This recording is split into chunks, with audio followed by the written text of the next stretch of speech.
Amen. Just be clap for that.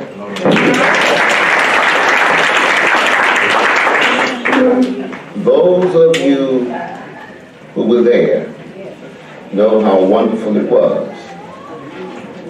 Those of you who missed it, sure enough missed something. This notion of university, community being two separate things ain't happening in Tuskegee. Come on, man. That's in the minds of those who not from Tuskegee. So we've got a communiversity here where there's no separation. We do everything together, big and small, and you know it ain't no small anyway, it's all big. And we do it together. And we always start with a welcome from our leadership at several levels. And I'm not at any of those levels. So I've come I've asked them to come and share their welcome with you, and we will do that. There's, I always start with how I got to Tuskegee. And I was reminded by Chairman Maxwell several years ago that you can't get to the university without coming to the city, Mr. Mayor. And you can't get to the city without coming to the county. So we have to walk it slow from the county through the city to the university. So I'm going to switch the order, because that's how I got here, and I didn't realize. I thought I was coming to the university only. So just for a moment, I'm going to switch the order, and that's a matter of personal privilege, and ask Chairman Maxwell to come and welcome you to this wonderful Macon County. Chairman Maxwell, please join us.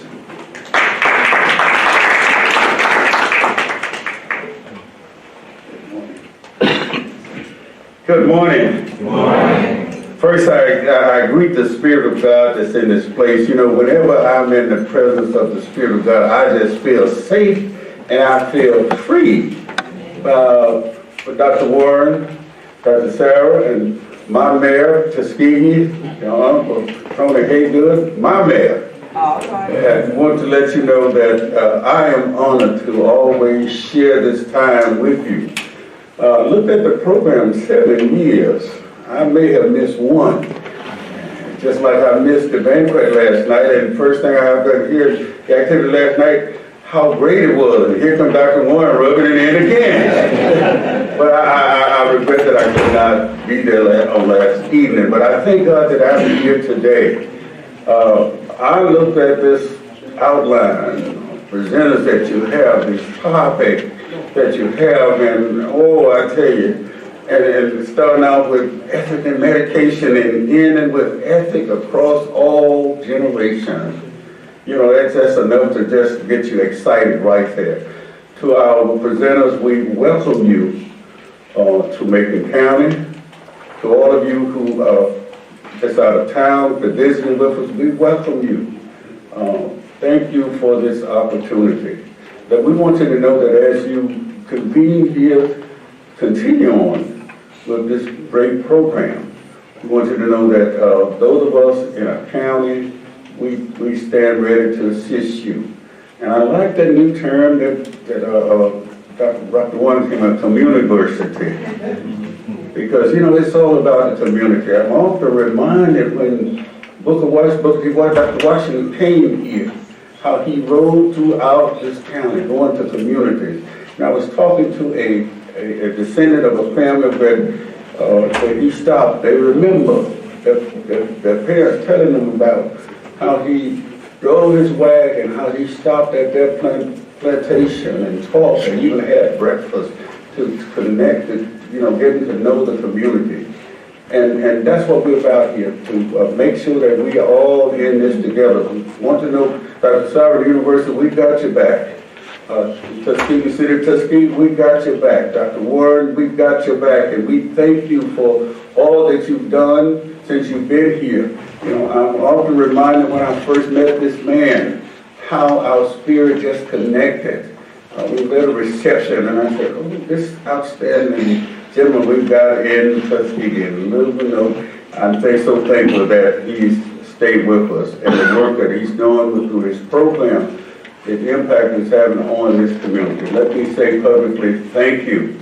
Thank you, the citizen of this county. We thank you. We thank you. The citizens of this county feel a sense of relief, a sense of pride and joy as to how you have connected the program, the university, to include all of Macon County. So as the chairman of the county commission, I want to say publicly thank you, and thank you Tuskegee University, thank you Mayor for the work that you've done, and we're just looking for greater things. God bless you, enjoy your conference, and anything that we can do, county government, to assist you while here. All you have to do is just think about it. You don't even have to ask, just think about it, and I guarantee you we'll try to be there. God bless you.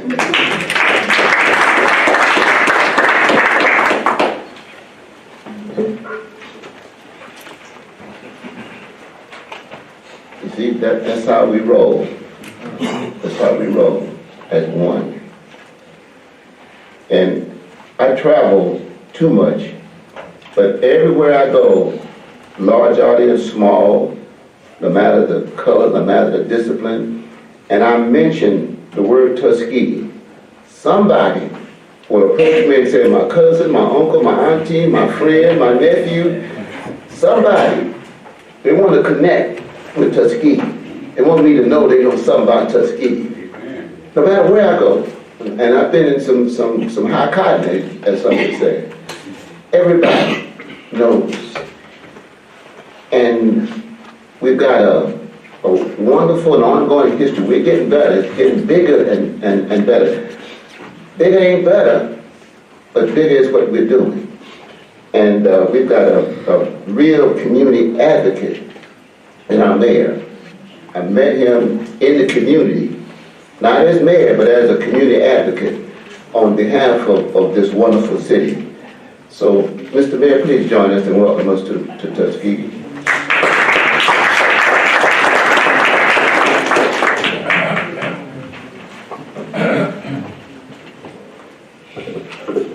Thank you, Dr. Warren, Moderator, Director, to Provost Sara, Chairman Maxwell, ladies and gentlemen, good morning. Good morning. It's my honor and my pleasure to stand here before you and to welcome you to the historic city of Tuskegee, Tuskegee University in Macon County, along with Chairman Maxwell.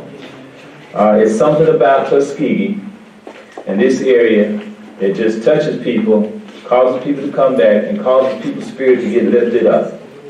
Where it comes from, out of the soil, Dr. Booker T. Washington to Lewis Adams, you can go to Dr. George Washington Carver, Tuskegee Airmen, you can go on and on to your historic fathers. It's something that brings out the best in people when we reach back and realize what we can do. And we're trying to continue that here in historic Tuskegee, Alabama. I wanted to just say a word to you, Chairman Maxwell. I'm going to rub it in again. I was at the Voices of Our Fathers Legacy Foundation banquet last night, and it was outstanding. I mean, outstanding. We can give a round of applause again, can't we? I thoroughly enjoyed myself, got further education, very encouraged and inspired by what the descendants are doing. And that's what we have to deal with. The theme was most appropriate, on the road to healing. As I said, when you think about just last week, you had the 50th anniversary of the assassination of Dr. Martin Luther King Jr. Well, you look at that and you look at what's going on here, and we've been in healing for a long time in our community, because there are a lot of things we've had to deal with under unfortunate circumstances. The Tuskegee Airmen went into a situation where they didn't even want him. They went and did the best. And then they treated right after they did the best and helped others survive, so they were on the road to healing. So our community, as an African-American community, knows what it is to be on the road to healing. So that was most appropriate, on the road to healing, and that's what we've got to be.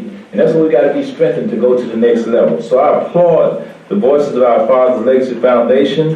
And I've got my marching orders from Ms. Christian and have my application for my membership, and I encourage others to join. It's $25. They're going to bring me some color applications. Ms. Dawson Williams is going to bring them to my office so I can share them with others. And we're going to join. We're going to strengthen this organization as much as we can.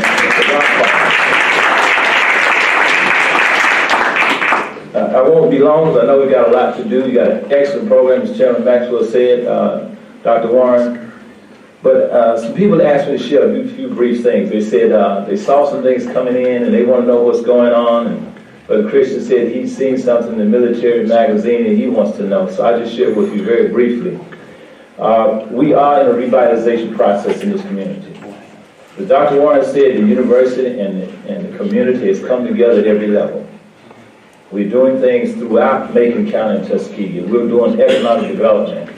We are currently building a new terminal at the airport. Now, it won't be a major terminal like Atlanta, but like that. You don't come looking for that. But we will have somewhere where you can come in and pilots can come when you fly into Tuskegee and get out of the rain and be a real nice place to welcome you. We'll have some historic things there. That's being constructed now.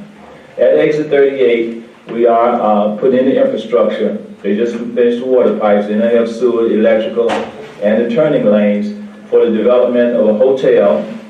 We've already signed a contract with a Popeyes restaurant and possibly a Bennigan's going on that side of the road. There will be a hotel and conference center on the left side as you're going out. On the right side, there will be multiple a service station with multiple pumps, 20 or more, Shell service station, Huddle House, Crispy Crunchy Chicken that you have on 29, a local vendor, and a Greyhound bus station, a brand new Greyhound bus station. So there's some things happening at that exit. So that's what's going on out there.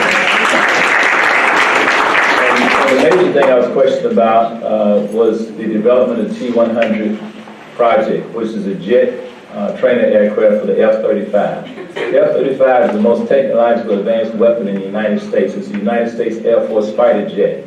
The training jet for that aircraft could possibly be built in Tuskegee, Alabama, out at Macon Field, in recognition of the historic legacy of the Tuskegee Airmen. So we're fighting right now, and we're in a battle, and that's what they tell you, it's a battle. When you're dealing with Boeing on one hand, Lockheed on the other hand, and we're Leonardo, Tuskegee, and Macon Field, we came from the bottom to the top. We're always in Tuskegee, we're fighting those battles, we come from the bottom to the top. And now we're fighting to stay at the top, because if they make the announcement, we've been told it's very likely it could be right here in Tuskegee, which we expect. So we're looking forward to that. The announcement will be made sometime between now and July. Very likely it could be made sooner than that. But if it does happen, that will mean 750 jobs at that plant alone. Great jobs in the areas of engineering and business and other services. Also bring other industries from out the United States, such as CAE, which is a trainer out of Florida, and Honeywell, which will be building the engine out of Arizona, which may also build a plant here. But those are the activities that are going on for those that ask. And where we are, it's a waiting period. We've done everything we need to do. The university has done everything that they need to do in support. The county has done everything that they need to do. The state of Alabama has been an outstanding part in this process.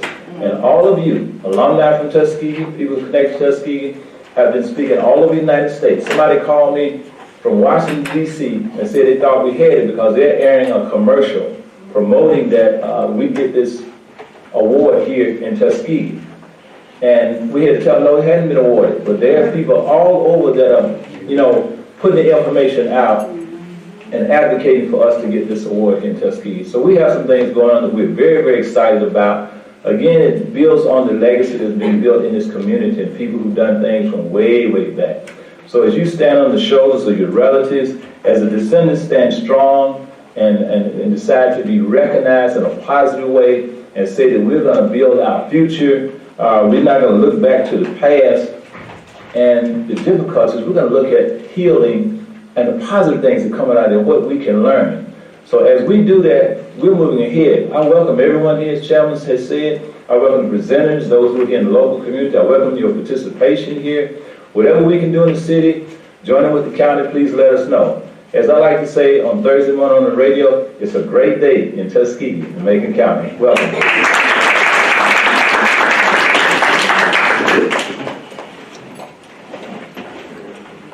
Thank you, Mr. Mayor.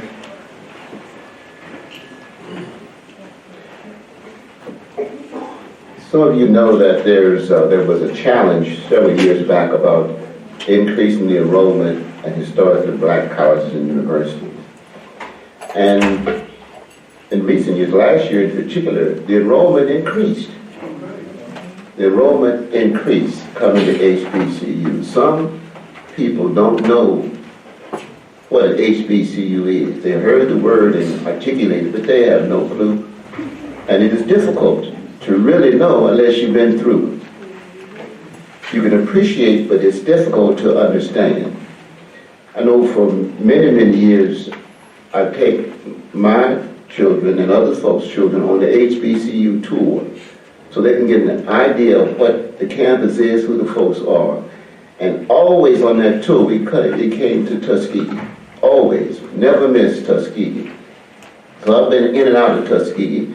In fact, as a dental student, a little while ago, we came to Tuskegee. Historically, medical students, dental students, residents from Meharry had to come to the VA and the John A. because we could not rotate in the hospitals in Nashville outside of the public hospital, which was a part of Meharry. So we came through and to Tuskegee. So it's not new to me, but in 2009, I left the government for them government jobs and came to this university because it was something that I wanted to learn and to do. So I accepted the responsibility of managing and directing the National Center for Bioethics and Research in Healthcare. Part of what you do when you come to a new place is you do what they call an environmental scan. You just walk around and talk to folks. Don't try to tell them nothing, just listen. Walk around and talk and look and listen. And at any university, the deans of those various schools and colleges run the university. The deans and the faculty. Folk think presidents run universities. They don't run universities. Deans and who manage faculty run the university. And we're all here for the students, obviously. But so in my environmental scan, I made a point to see every dean of university and school and colleges at Tuskegee. Everyone, I made the point to go and see them in their office. And one of the first appointments was with the dean of information science, business and information science, then Dean Sara. And he was one of the most humble people I'd met. And I thought he was just being humble because I was a big shot. Not at all. I wasn't a big shot. He had been here for many, many years, done wonderful things, and was the dean of one of the most powerful institutions at Tuskegee. And I'm saying that because that continued on through his time as dean. I'd call a meeting, he'd show up. Sometimes nobody else would show up with Dean Sara. So I gained great respect for not only his humility, but his expertise. He retired, and we all celebrate his retirement. But lo and behold, at Tuskegee, you don't ever retire. You may go away for a minute, but we call the giants back. We call the elders back. And when the need arises, the true Tuskegeans come back. Amen. So I want to not introduce, but to greet and share my respect for our provost, not dean anymore, but our provost, Dr. Sara. Please join us.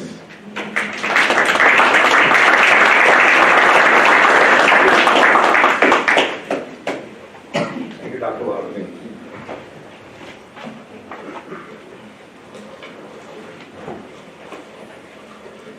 Good morning. Good morning. On behalf of Tuskegee University and the Office of the Provost, I welcome you to the 2018 Public Health Intensive, which is part of the 21st anniversary of the 1997 Presidential Apology for the U.S. Public Health Service syphilis study. Even though this particular event focuses on bioethics. But we know there are lots of problems in ethics around the country these days, at all many different levels. So even though you'll be talking about healthcare, bioethics, people around the country are talking about lack of ethics around the country. And that's very important, because what we have found is that recent events have brought ethics to the forefront as a topic of discussion throughout the nation. Both print and broadcast media have offered consistent streams of facts and opinion concerning recent unethical behavior in the business world and the political world. Inside trading on Wall Street, the marketing of unsafe products, Facebook data breach, and unquestionable contracting practices are just few examples of events that have recently tarnished the image of business. And then in the political world, examples of dishonesty, cheating, and greed at the highest levels have created an alarm about the state of political ethics. A disregard for ethics at the highest end in Washington is now leading to mushrooming scandals that we hear every day coming out of Washington, D.C. Fortunately, the news coverage about the extensive scale and scope of breach in ethical standards, the news coverage that some people call the fake news, all those have resulted in interest in ethics, education. There is call by many for a return to traditional moral values and value-centered education.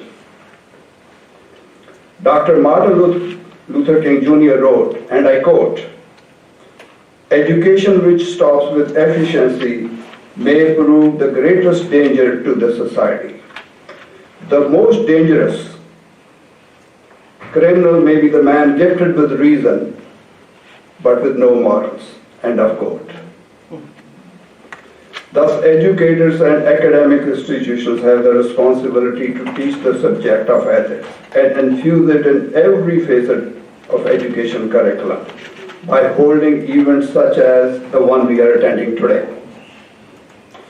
So we are thankful that the National Center for Bioethics in Research and Healthcare is hosting this event whose theme is Ethics Across Generations. This is a good example of contribution to the teaching and learning of ethics in academic programs at the college level. So thank you, Dr. Warren. And we are happy that you could find time to attend this event on a very important issue. And I hope you enjoy the rest of the program. Thank you very much.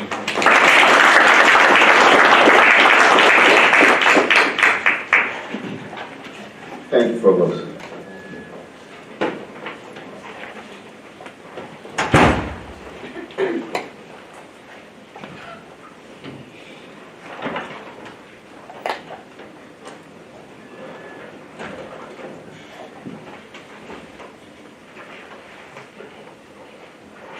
We're on time. Because we started on time and we couldn't start until you got here and you all showed up. I want to start this program as I do every year with acknowledging and honoring the descended family members of the men who were in the U.S. Public Health Service to study at Tuskegee. So will you please stand if you will, or raise your hand so we can all thank you for being who you are.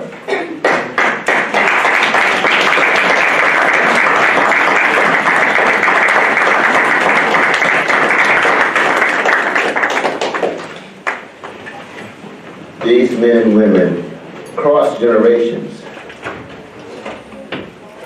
These men and women cross generations. They are the voices for our fathers.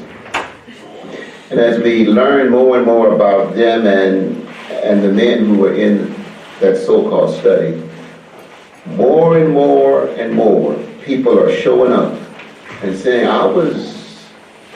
I am one of the descended family members. I didn't know that I was, but I am. So as we progress and go more and more into conversation, you'll find out more and more about who you are and how you connected. So be open at the top for the connection. And that open at the top has evolved from a period of shame and blame to honor and glory. Shame and blame to honor and glory. Calling that so-called study, and I'm real clear it's so-called, because there's no scientific basis for it. Let me say that again. No scientific basis for that so-called study. There's no written protocol for that study.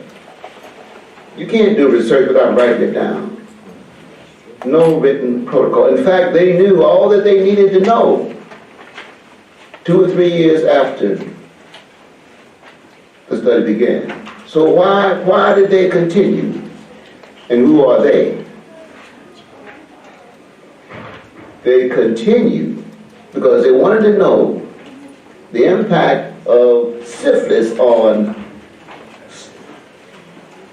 and I pause with this word so you'll get it, on systems, organ systems. They disconnected hearts, lungs, kidneys, organs from a human being. So the human being had no meaning, no value. They objectified human beings. Not even the subjects of the work, but the objects. It means you have no sense of identity, let alone agency. No sense of identity, who you are. That was the foundation for the so-called study. And then they called it the Tuskegee syphilis study. Second insult. That was not by accident, because it shifted the responsibility to Tuskegee. Now, I'm not suggesting that there was not some involvement, some awareness, to be fully transparent, but the epicenter, the beginning of that, the control of it, was not at this university. It was with the U.S. Public Health Service, the federal government, the Department of Health and Human Services, the same agency that funded part of my education. Yeah, I borrowed money from them. And unfortunately, I had to pay it back. And we're working hard on reparations. So the young folk coming now don't have to pay it back. They shouldn't have to. All right. So we're going to figure it out. Because there's a debt owed that has not been paid. And we are going to right that wrong. Because ethics is simply righting the wrong. It was wrong, and everybody admits it, almost everybody. Not everybody.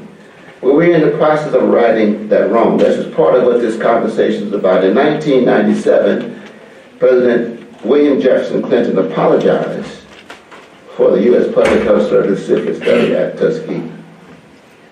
Yes, he did. And he said it was wrong, morally wrong. But I've been in school a long, long time. I was a real slow learner, so I just stayed in school.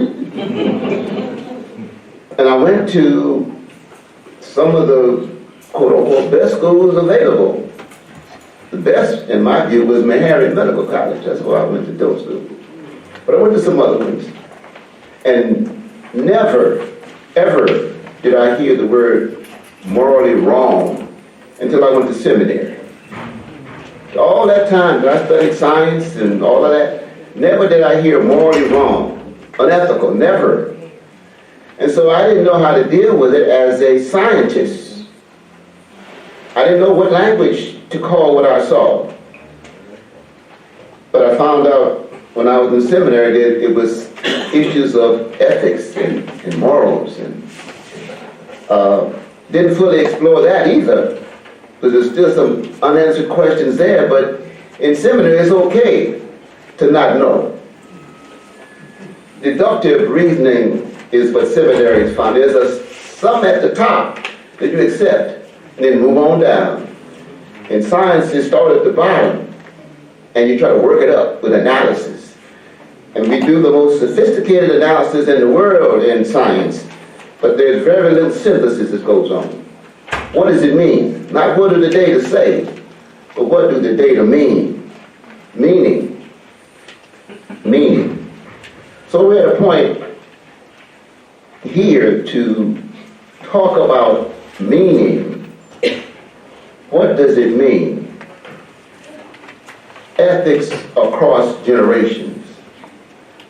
And if you look around, you'll find that we may have 1, 2, maybe 3 generations in the room.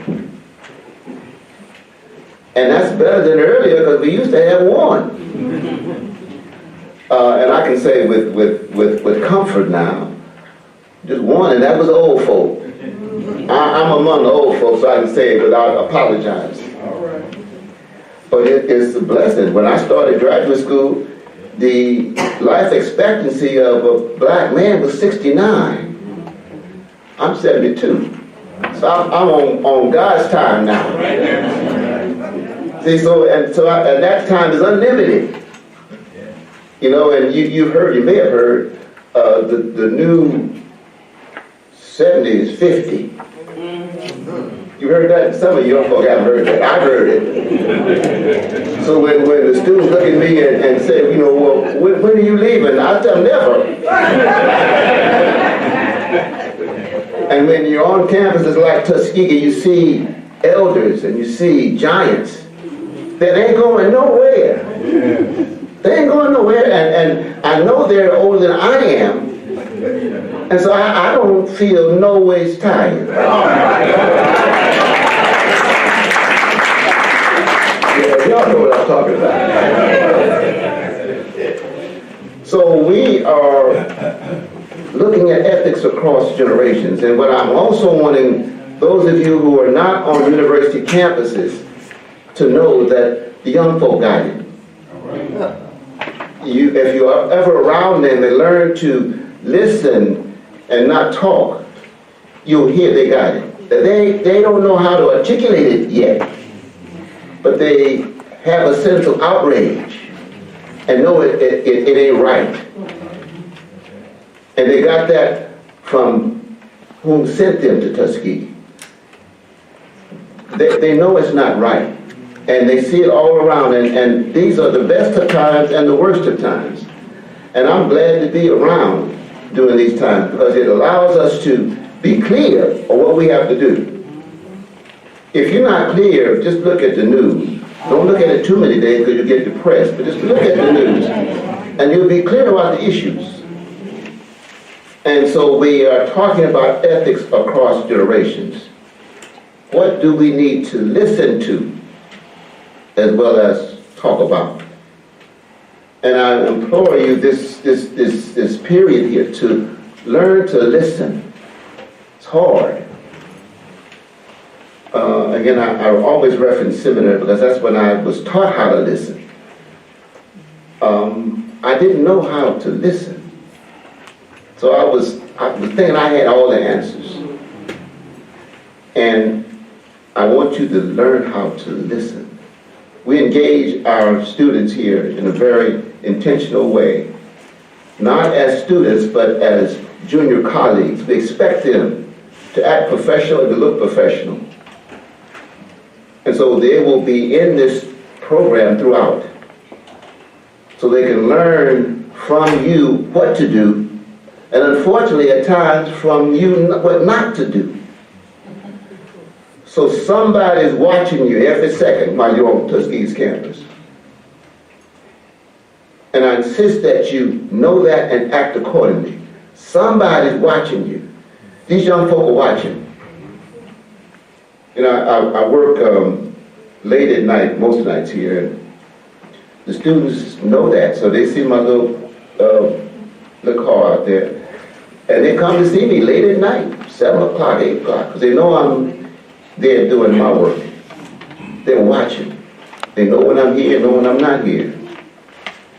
And they're watching you, so you have a responsibility on this campus, on these sacred grounds, to act appropriately. And I can say that because you've got your charge from the county commissioner, from the mayor, from the provost.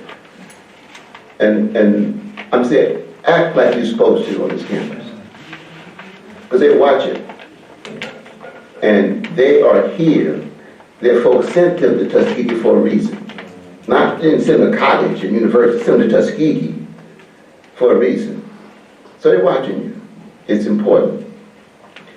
We've invited some of the best and the brightest from around the world. And what we do at Tuskegee, we ask folk who we think ought to be here to give us a what we call a transdisciplinary conversation. But we don't ask them 3 or 4 times.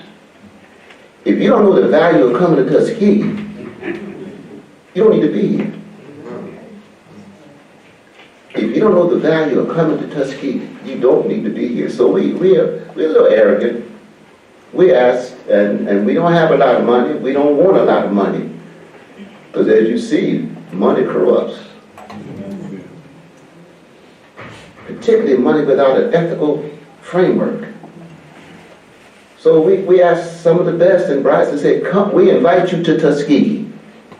And their response tells us whether they understand Tuskegee. And some of them have come with, we just say thank you. The little honorarium they give is just like, we can't pay them. And many of them have sacrificed, have given up big money to be at Tuskegee because they understand the importance of this place. So I'm saying all that, and forgive my belaboring, because this is a sacred place. You're on sacred grounds.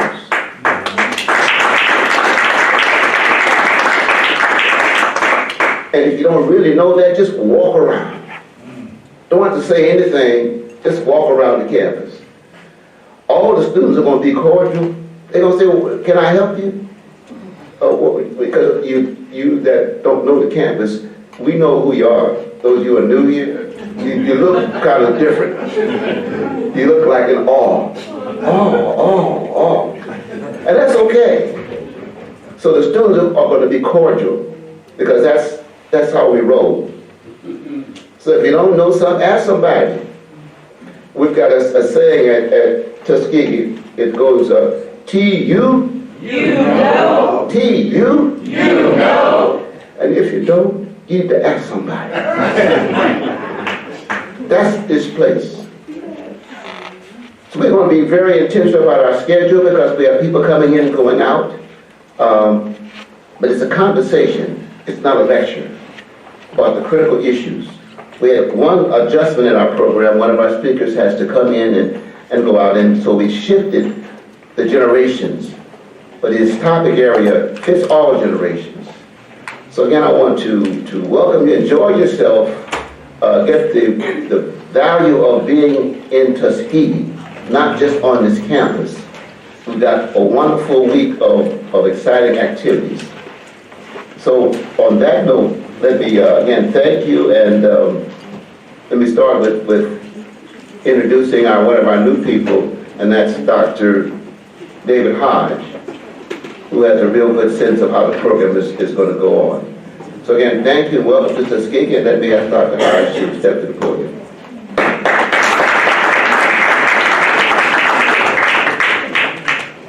Good morning, everyone. Good morning. How's everyone doing? Welcome to Tuskegee University. Welcome to Tuskegee University. I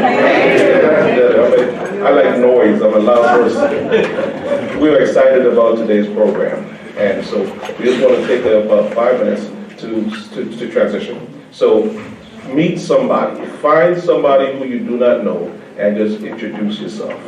Just 2 people. So 5 minutes, meet someone that you don't know. All right, 5 minutes. He's also a vegetarian and an avid tennis player and has not missed a day's work in 44 years. He beautiful welcome to Dr. Kunjufu. In philosophy at Florida Memorial University in Miami, Florida.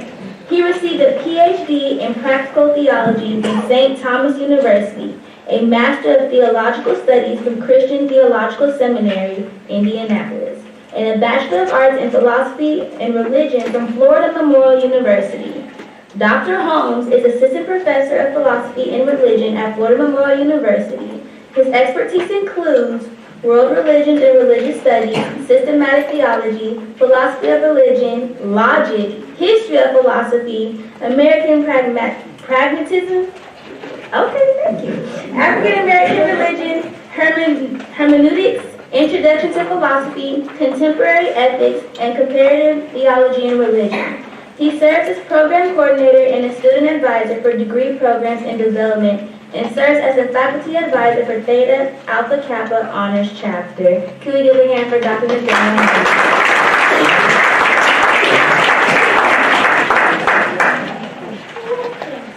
Good morning, everyone. Good morning. Wow, I'm already energized. This is a very lively conversation. I want to thank Dr. Kunjufu. I reminded Dr. Kunjufu that he came to speak at my church, in my Florida New Birth Baptist Church, a few times. So, but every time I hear him, I'm always completely inspired, even though I've heard him. Actually, I didn't want to say this, but I've been listening to him since I was at least 17, 18 years old. But since I'm only 22 now. I actually want to continue the discussion, and also I have some questions. I really want to hope to start the conversation going. I'm going to kind of skip through some of the presentation, but I want to begin with this topic of ethics and miseducation, really by highlighting how over the years, over the past decades, there have been a lot of groups who've touted equal education or the right to education, and several international organizations such as the International Covenant on Economic, Social, and Cultural Rights have recognized education as a fundamental human right. And by that they mean really the compulsory and free education, mostly of children, but really of anybody around the world who has been systematically or historically denied opportunity for education. And so there's a whole lot of emphasis on what they call equal education. However, I think Dr. Kunjufu's work highlights something extremely significant in many ways, but one of the most important things, I think, is calling attention to what is miseducation, not just even the lack of education, and how this has been too often ignored on any conversation when it comes to education as a human right. I want to define miseducation very simply as both the deliberate and unintentional ways in which pedagogy is insular and not relatable. The diverse learning styles among the learners are ignored in classroom settings. The improper and inequitable funding of every school. The dearth of professional development opportunities, specifically for training and learning styles for different ethnic groups. And the absence of culturally sensitive content in the development of curricula and or criteria of educational standards and other measures of intelligence. What does all that mean in English if I was teaching a class?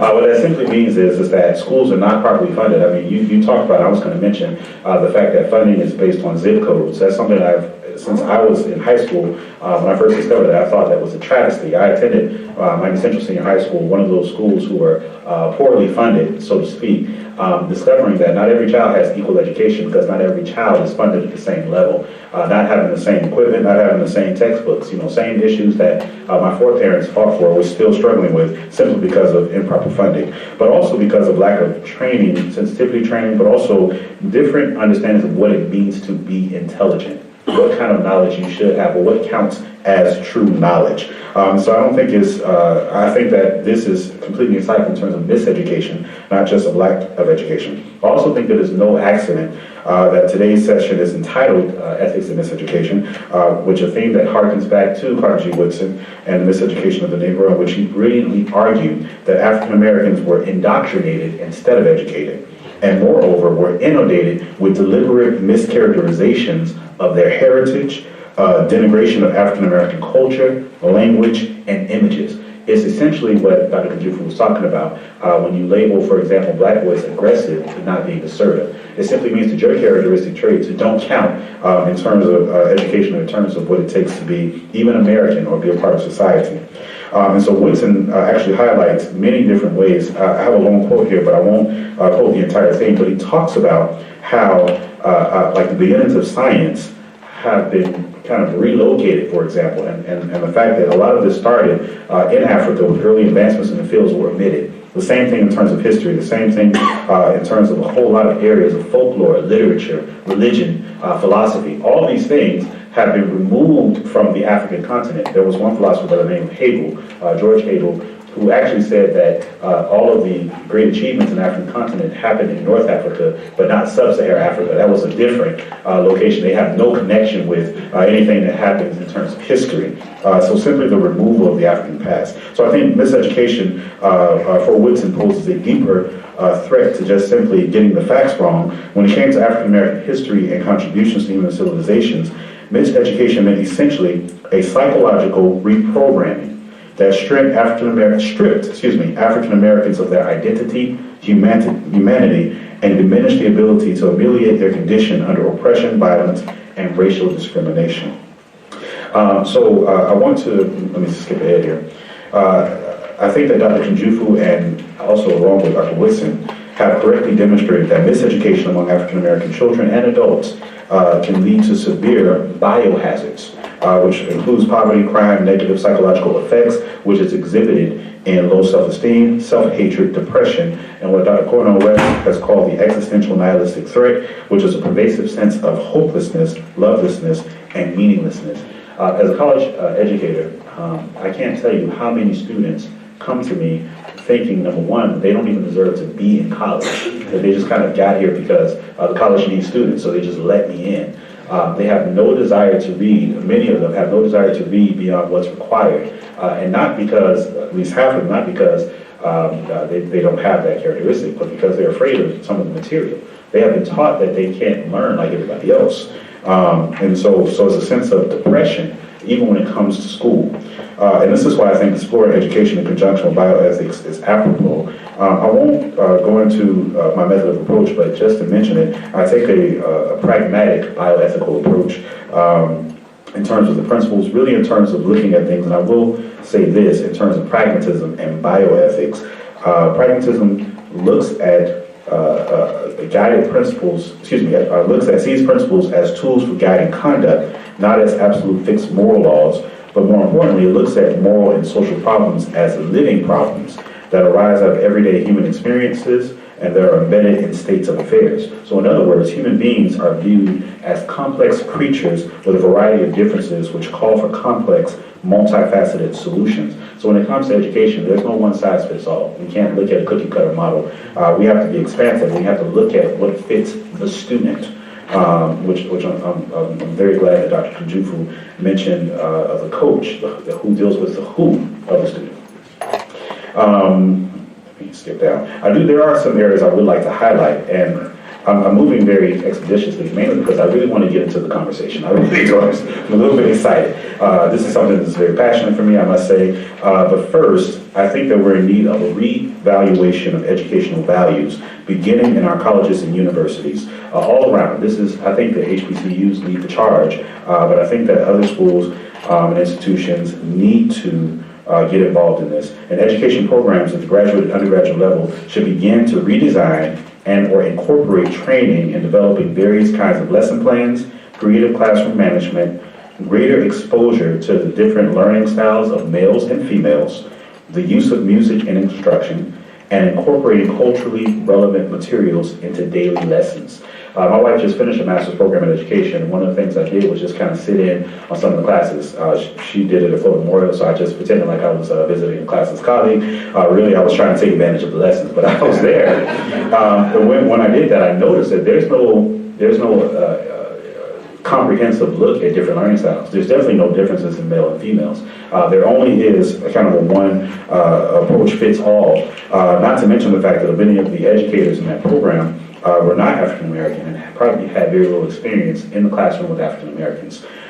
So that's one thing that I know that we're in need of. Education programs can conceivably develop curriculum which highlights the differing socioeconomic contexts and scenarios for potential students.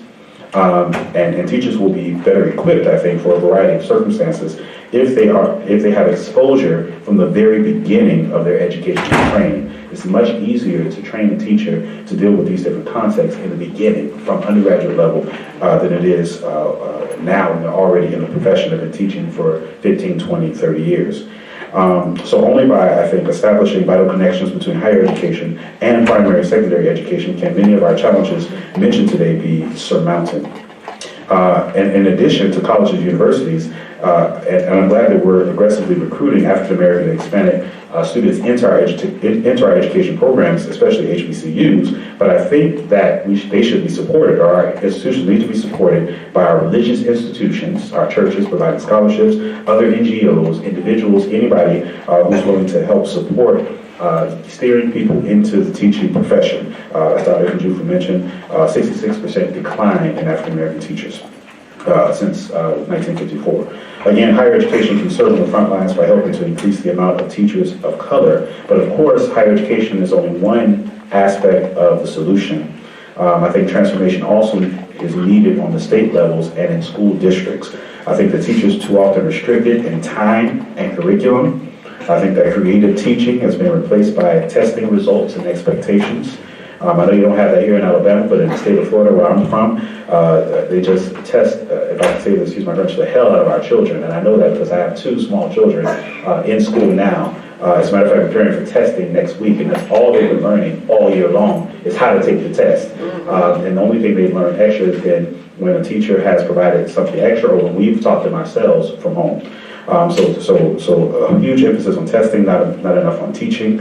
Never mind the fact that employers, no matter how we frame it, educational standards are established by the federal and state governments. And unless we force our government representatives to require more relevant teaching and standards that encompasses more diversity, we will not see widespread implementation of these ideas discussed today.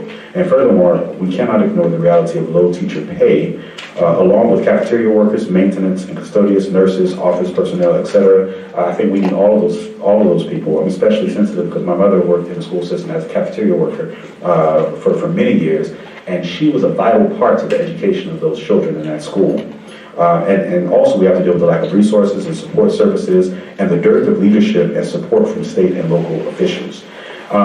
Structural changes will likewise require addressing reasons there are so few black teachers, black male teachers more specifically, in our educational systems. The Learning Policy Institute in Palo Alto, California has discovered through one report that the top reasons for teachers of color leaving the profession were, number 1, dissatisfaction with administration, 81% of them, dissatisfaction with testing, or being forced to focus on testing, that was 65%, student discipline problems, which is 61%, a lack of influence and autonomy, a lack of being a part of the decision-making process, that was 57%, poor workplace conditions, which is 56% of them, and then classroom intrusions, which means being interrupted during class time or being forced to teach another subject. Doesn't matter if the students are interested, you cannot introduce a lot of new material.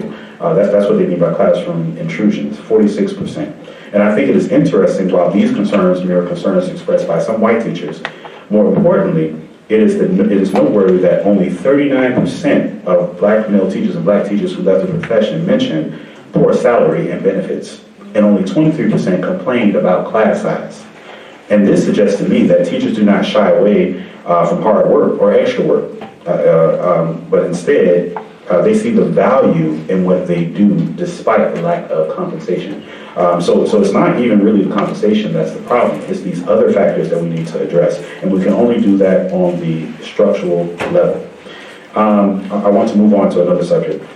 In school systems, I do have some questions, let's say, about, you mentioned single gender classrooms in a lot of your writings. And so I wanted to know, now, unless you mean that there should be some single gender classrooms available, but not the only type of classroom model, I understand the reason of this, but I wonder if a lack of interaction between genders, particularly at an early age, will overlook opportunities for boys to see girls as equals, providing intelligent input and making contributions to the classroom, Or is there a way that we can have some gender mixing in at least some settings throughout the school day, helping to shape proper etiquette for gender interactions? And I think this is important because of our current climate of exposing decades and really much longer misconduct by men perpetrated against predominantly women. And the earlier proper contact, I think, and interaction between the two genders is established, the better. I hope that you would talk a little bit more about that. And then also, if school systems decide to take this route and implement single gender classrooms, should this process be done arbitrarily, or should we consider such a setting to be, should this be done arbitrarily, or should there be some kind of measure or testing in order to see if children belong in that setting or not? And so perhaps classroom placement should include individualized placement to determine learning styles or reading levels, those kinds of things. I'm just wondering where you fall on that spectrum. And the last thing I want to talk about is special education. Now, our special education classrooms, have they been dumping grounds, particularly for African American students? The answer is absolutely yes. There's no question about that. I was trying to fit. 1 minute, okay, great. But I would also like to focus on students who in fact need exceptional education assistance. And discrimination has played a major factor in the misplacement of Black students in special education.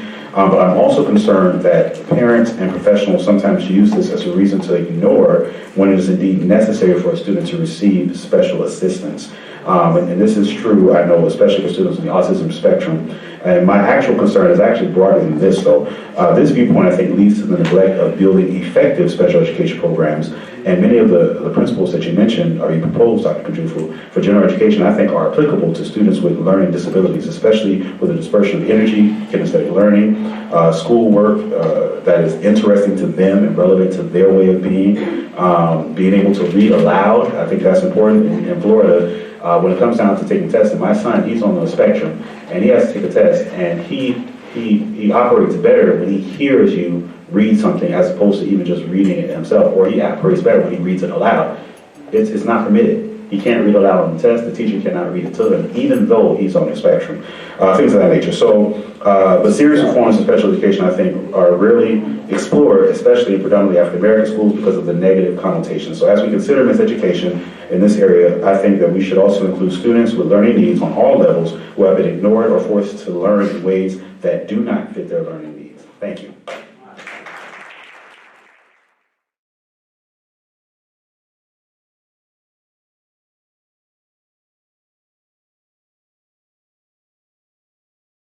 Timekeeper. Okay. We will have some time to give feedback, and you guys are able to ask questions, but I wanted to take this moment for you guys to develop the questions first and think about them before you try and present them to our speakers of today. So take that time. We have a couple of minutes, we have about 8. And we'll take 8 minutes to think of your questions and write them down so we can get started with our group discussion. All right? Okay.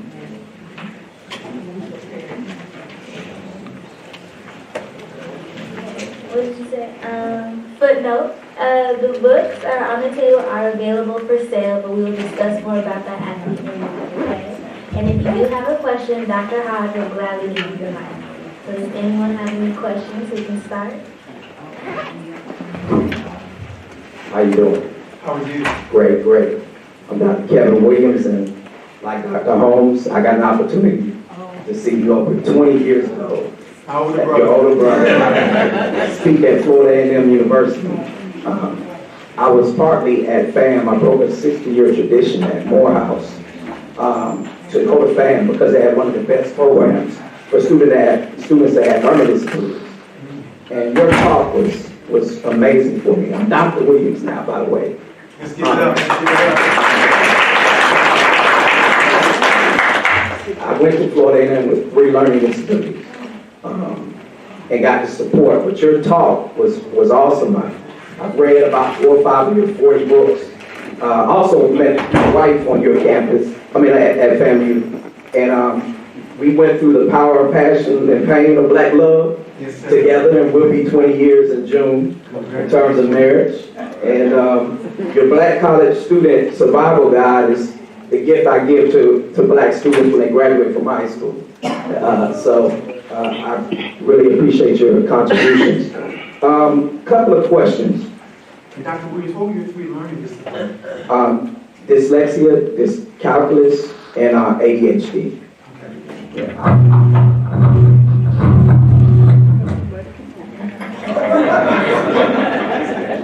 So, a couple of questions. Dr. Holmes talked about the fact of, people getting interventions that do, because I do know there's misdiagnosis, there's underdiagnosis sometimes. And in the 70s, we know that white parents, particularly mothers, were instrumental in getting the accommodations that were needed at the time for people that did have special challenges in terms of learning. And I'm wondering, where have you had an opportunity, you or Dr. Holmes, to kind of see what is the progress with interventions? I know I did a quick study on Black parents accepting a diagnosis. And you go through the stages of accepting a diagnosis. It's a little different for us because you're telling us, hey, your child has this problem. Are we going to really get the interventions we need? So where have you, in terms of your work, what have you seen in the schools K through 12? What have you seen in terms of acceptance and also the type of interventions that need to be there for African American students?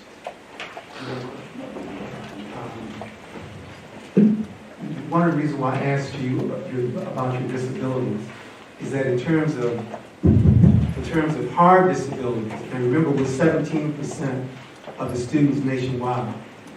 In terms of hard disabilities, we're about 17% of the students with quote-unquote hard disability. Retardation, autism, dyslexia, lack of hearing, blindness, hard disabilities, which are very objective. The problem is the disproportionate number of Black children that are placed in special ed because of ADHD or ADD. As you know, Dr. Williams, almost 65 to 70% of the students that are placed in special ed are 1 to 2 years behind in reading. Hey, I took the first hand back in the day. Now, why do we need special ed to correct a literacy problem? Ritalin does not correct literacy. So that's one of our concerns. Now, another quick concern. Unfortunately, Dr. Williams, there are parents who sign their children into special ed to do what? For financial reasons. The other thing is that this is a very important meeting, this IEP, this individual educational plan. Now, the meeting is scheduled for 12 o'clock. Right. But 5 people arrive at 11:30. The principal, the social worker, the special ed coordinator, the classroom teacher, and the psychologist. And then at 12 o'clock, you have this low-income, single Black female without a college degree walking into the meeting. That's very intimidating. But I want Dr. Holmes to answer. I don't want to take over. Thank you very much. Thank you, Dr. Williams, for sharing. Most of my interactions have been delegated to South Florida. That's the school systems that I've been most, of course, engaging with, particularly because of my personal situation. In terms of the response, it's a lot of inequities in terms of funding, in terms of opportunities available. So even if you place your child in a, let's say, special education setting, you still don't have the resources available. So that's the first thing. The resources are, the closest resource to our home is 30 miles away, half the resource, 30 miles away. I'm not exaggerating, 30 miles away. And we used to drive for a long period of time, particularly in the beginning, in order to help our son up to a certain level, certain standard. And even now, I must admit that we're struggling about where to go to next. These are 4th grade, 1 to 5th grade middle school students who are struggling. There are not a lot of resources available. This is why I was passionate about, as we address this education, not addressing the funding for the development of reform of special education. Number one, it can no longer be a dumping ground. When you misdiagnose or when you just place students in there, that's a detriment to anybody who has a literal legitimate need Because you can address those students because you're dealing with behavioral issues that you dealt with in the classroom, because you lack classroom management or training, those types of things. So this is what I see in terms of responses, not to mention the additional resources. One speech pathologist for 2 schools with 300 to 400, sometimes 600 students each. One psychologist for 2 or 3 schools being in jail. All of this because of lack of funding. So that's in terms of the structural side. The other side is the response and acceptance of parents and guardians. Because of the stereotype, I must admit, I wasn't ready to say my son's on the spectrum, especially the psychologist who was like female told me that my son was on the spectrum. I needed at least somebody else's opinion, I might say. Exactly. Now the difference was that we were a little bit more aggressive in accepting, so I was able to learn quickly about what autism was, and so he was able to receive services when he was 3 years old, which is very early. But for a lot of people that I know personally, it could be 7 years old, 8 years old, or even older. I have a friend who has a son who just got diagnosed, and he's in high school.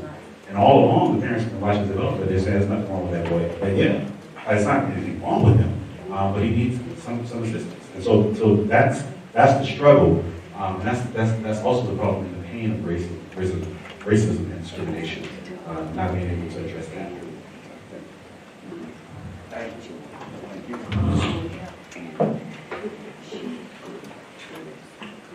I have a question for both of you. You talked about homeschooling. I do. Is that okay?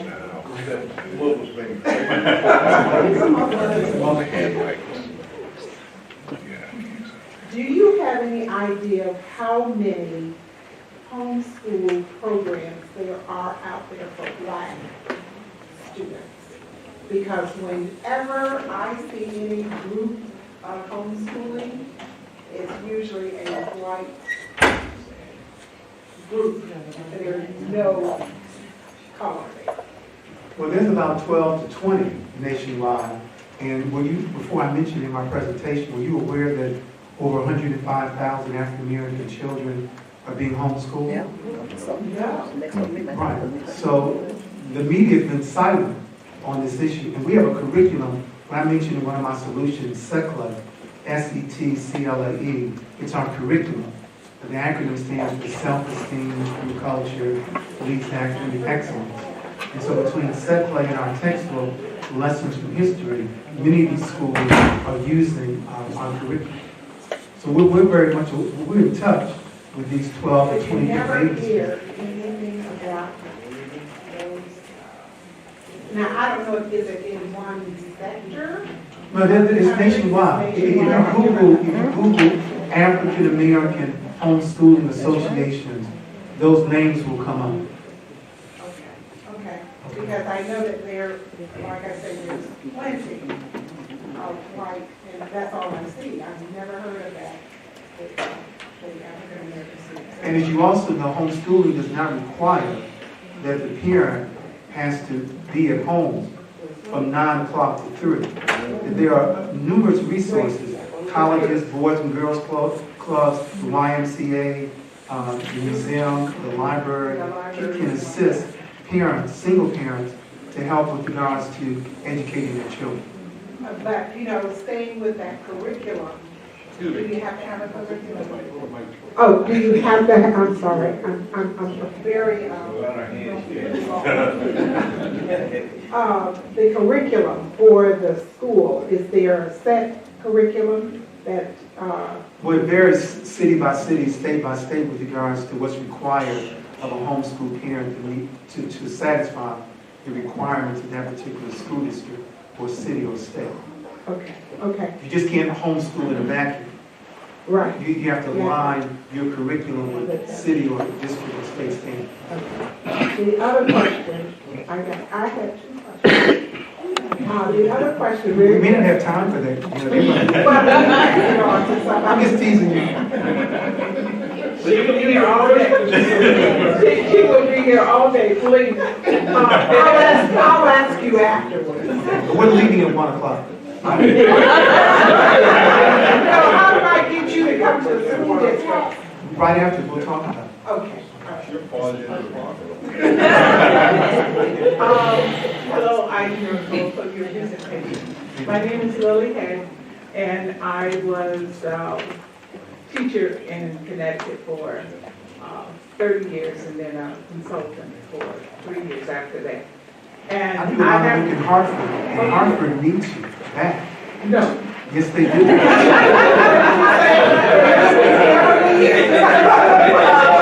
Well, my husband and I both were teachers, and we taught in Waterbury.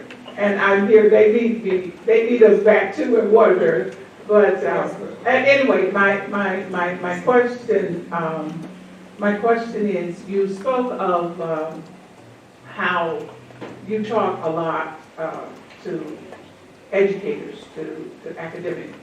And I'm wondering if you also, my question is, do you also talk to PTA, the parents? The parents need to know this information also. Well, a typical day for me would be where a principal invites me in to speak to the students, let's say at 2 o'clock, and then the staff meeting from 3 to 5, and then the parents that evening from 5 to 7. Now that's the ideal situation.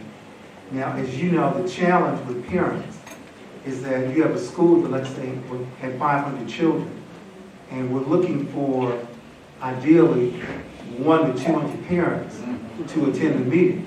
And some principals have become cynical, where when only 10 parents show, they almost smile at me and say, see, I told you, Dr. Kunjufu, we just can't get these Black and Latino parents to attend the meeting. But my experience has taught me to stay at least 2 days in most cities. So in school A, yes, only 10 parents attended. The next day, same demographics, so still a low-income Black Latino neighborhood, this particular principal had over 100 parents to attend. So because I believe in studying success, not failure, I've been looking at what did school B do that school A did not do. Well, first of all, they knew the parents were younger. So before you give them a workshop on their child's development, give them a workshop on their development. If you want the fathers to be there, give them a workshop on expungement or how to find a job. Let the parents choose the day, the time, what the topic should be. But before you look at me. Okay. Because of your experience, you and your husband, what are the 2 best ways to attract parents? Now, wait a minute. Anyone who gives the answer, I'm going to label you ADD, ADHD. I'm talking to these 2 parents from Connecticut. What are the 2 best ways to attract parents? Food. And they didn't say it. Somebody else said it. Now notice, you didn't say refreshment. We're not talking mints and peanuts up in here. We're talking chicken. Cake salad. Food. This one, which one is that? Being engaged in the community. We're having the children perform. That's right. See, schools say they want parents to be involved. But be honest. Involved to do what? To make our baked goods, sell our raffle tickets? Do schools really want to share power with parents?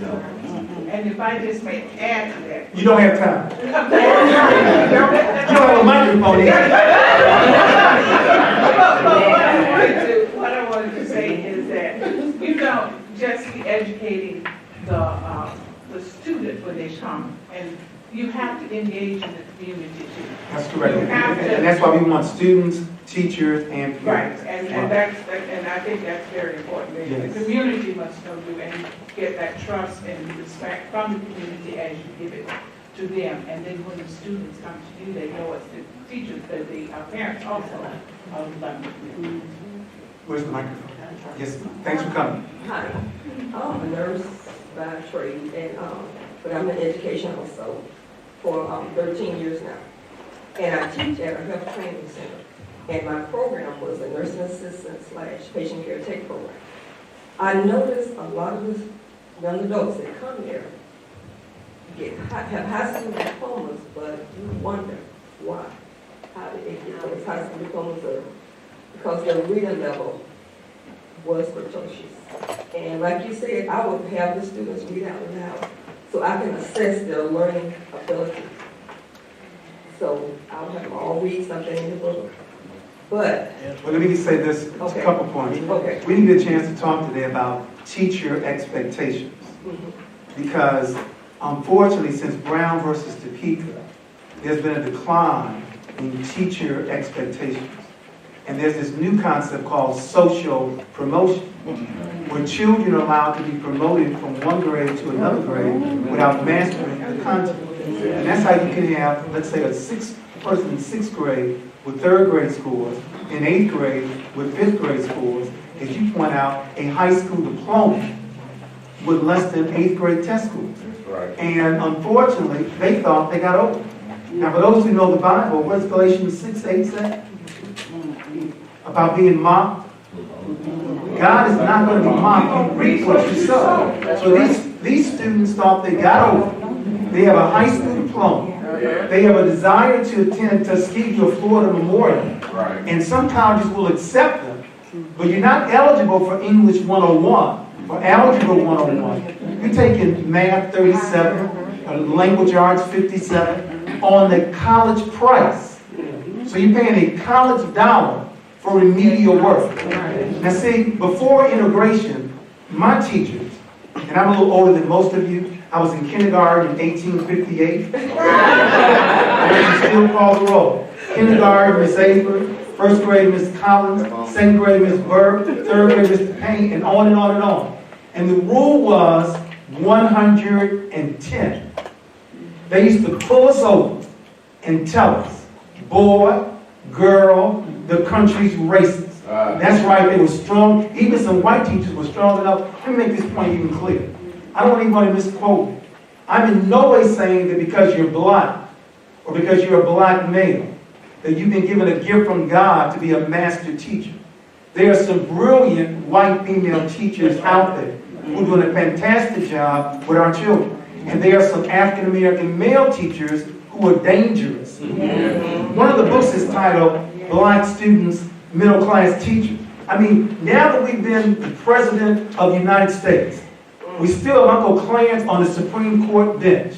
We've been the governor of 2 states, senator of about 4, superintendent of most school districts, the mayor of most cities, but things have not significantly changed for low-income African Americans. This goes back to the plantation with regards to the house Negro and the field Negro. In my hometown, Chicago, 47% of black teachers who have school-aged children send their children where?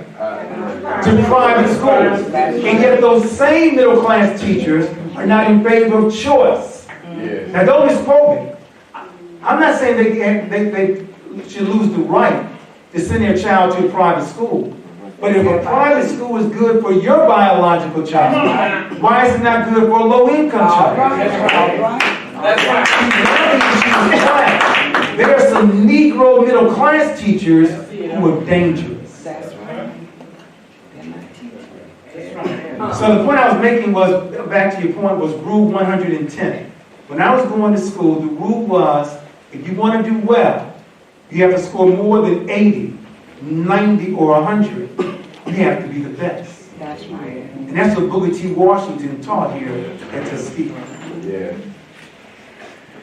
So, my other thing is, I have a daughter that, I remember when she came home from school, I was in trouble when she told me I hate school in kindergarten. Can't hear you. But, okay, I have a daughter that, I knew I was in trouble when she came home from school because she said she didn't like school, and this was in kindergarten. And I really didn't know the reason why or anything. But later on, she was diagnosed at 9 years old with type 1 diabetes. And so, with that, she would have the highs and the lows, the sugars, and it, affects your learning. So she was put in special education because of the type 1 diabetes. And I know a lot of, kids out there have a lot of learning disabilities due to health conditions, and stuff.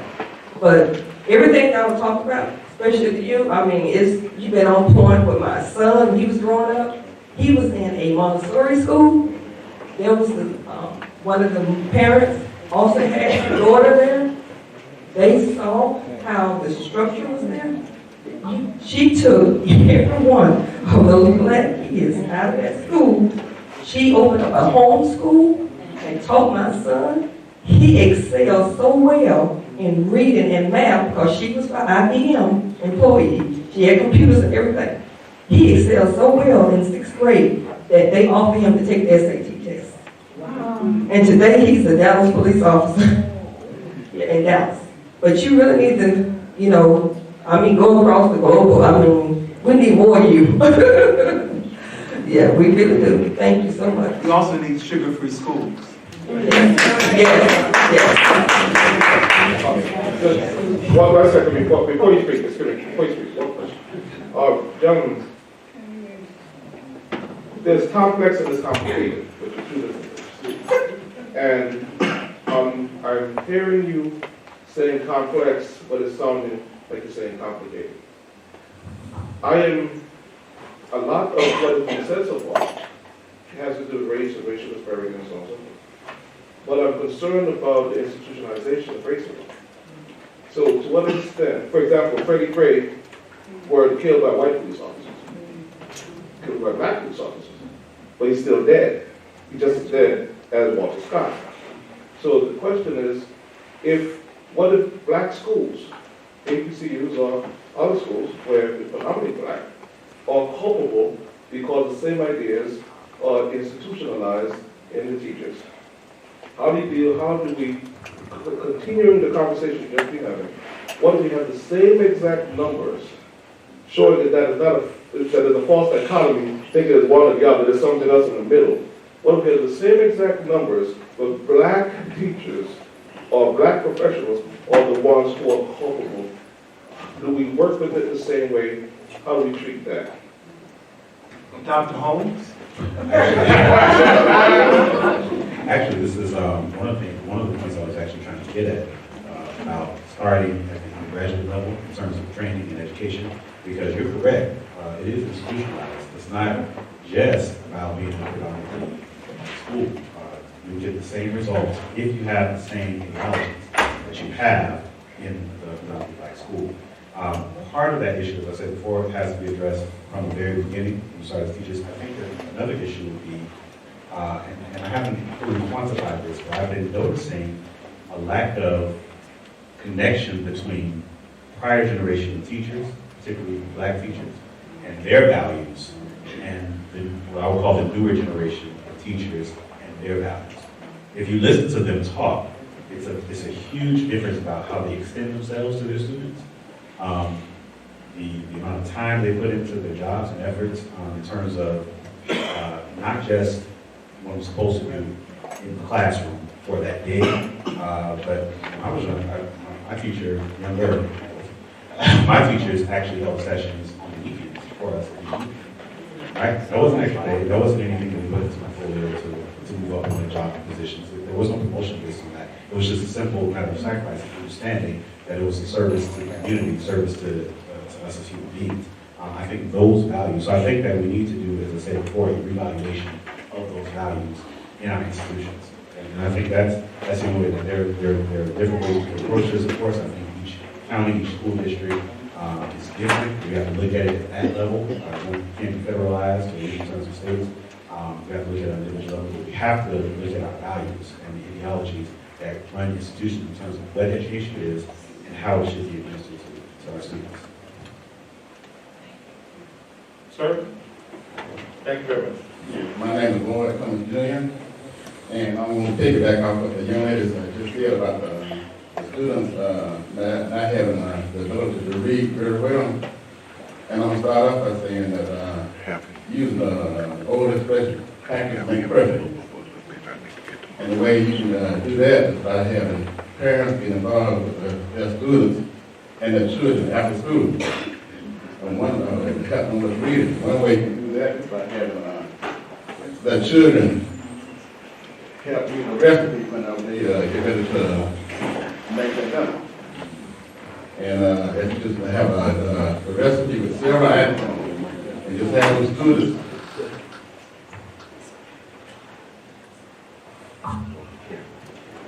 And the way you can do that is by having students and the children read from a list of ingredients to going to making of a daily meal. Now, another way you can do that is have the students and the children read the newspaper to the parents. And another way would be at Sunday school, have them to read the Sunday school lesson. That whenever they come across a word that they don't understand or never seen before, to repeat that word back to them and have them repeat it back to you. There are several different instances in life where you can go ahead on and just have them read from different books. Or just even to the point where you just have to get a chemistry book, which they like reading, or read from it. That would increase their reading immensely. I totally agree, and one of the frustrating components of my career is that the average blind child is watching 38 hours of television and 20 hours playing video games per week, and less than 5 hours studying or reading a book. And we can't blame that on the school district. That's right. And so ideally speaking, what I've been recommending over my career is for parents to place a sheet of paper on top of the television set or the video set, video game box. And whatever number of hours they watch television or play video games, they have to read the same amount of time. And when I talked about tracking earlier, it doesn't start in high school. It starts on the 8th day of kindergarten. It's called the reading groups, the eagles, the bluebirds, and the robins. Because the kindergarten teacher receives one child who's had over 20,000 hours before kindergarten with a book in their hand. There are some other children on the first day of kindergarten with less than 20 hours of a book in their hand. This achievement gap starts early.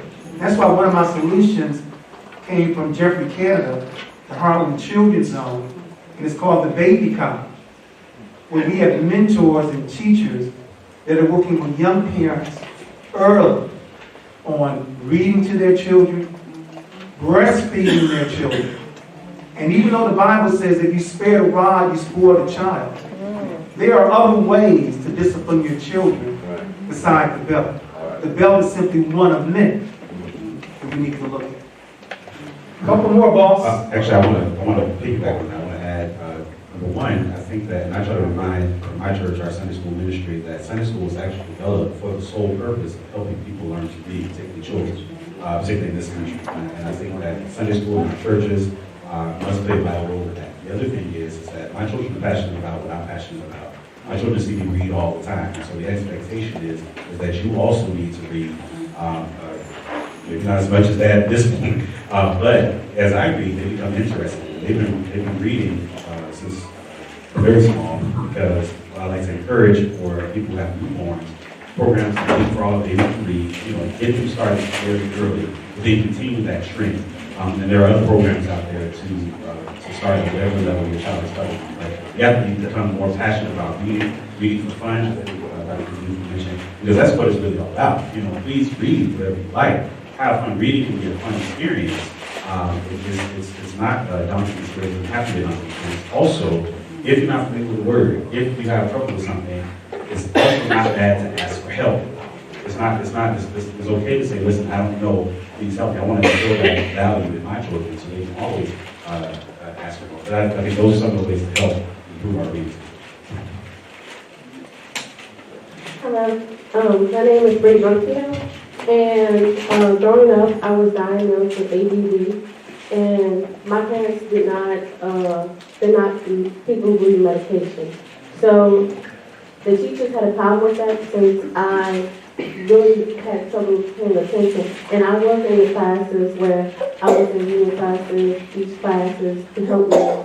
But at the same time, if you didn't follow what the school had said, they would try to kick you out. So I actually got expelled from private school and went to public school, where they still didn't give me the help I needed. And I was the kind of child that was pushed along because I didn't meet the requirements, but I had enough to I had a D, so I could go on to the next grade level. And my parents used the system would try to use us but my parents use the system better to help me have more advantages. So they worked really hard, and how you said about the zip codes, about how you have to bring a kid. My parents decided to uproot us from New Orleans to go to a country school where it was majority white and the education was better, where I did receive a laptop and an iPad so I could have the same education and be able to be more successful. At the same time, I was dealing with a lot of racial issues with people who said I should not fit in because I do not belong there, since I just decided to change. And my thing is, what solutions do y'all have for parents to also be impacted to the system? Don't let the system play them, but they learn the system better. So they can be a part of the system. Dr. Holmes.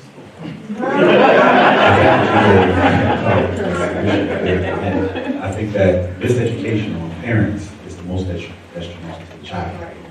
Even when I first went into my first IEP meeting, there was a whole lot of things that I didn't know, didn't realize I didn't know until I got there. But I had the ability to say, listen, I'm not going to sign this now. I'm going to research this, and then we'll reschedule the meeting.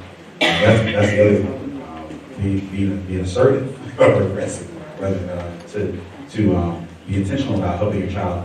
One of the things that we always say in the autism community is you're your child's biggest advocate.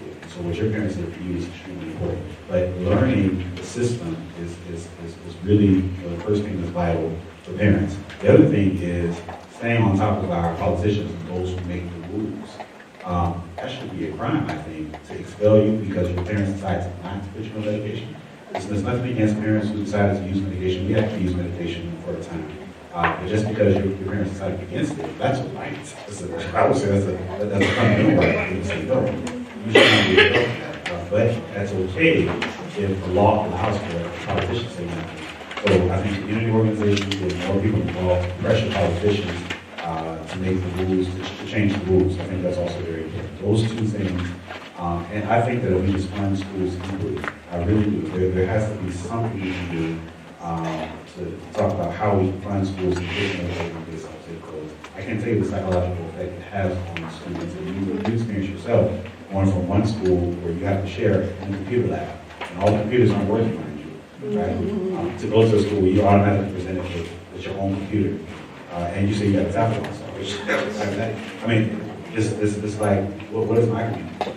What is my value of here versus over this light area? So I think that those issues, and there's a lot more we can talk about, but those are the places I think we should start.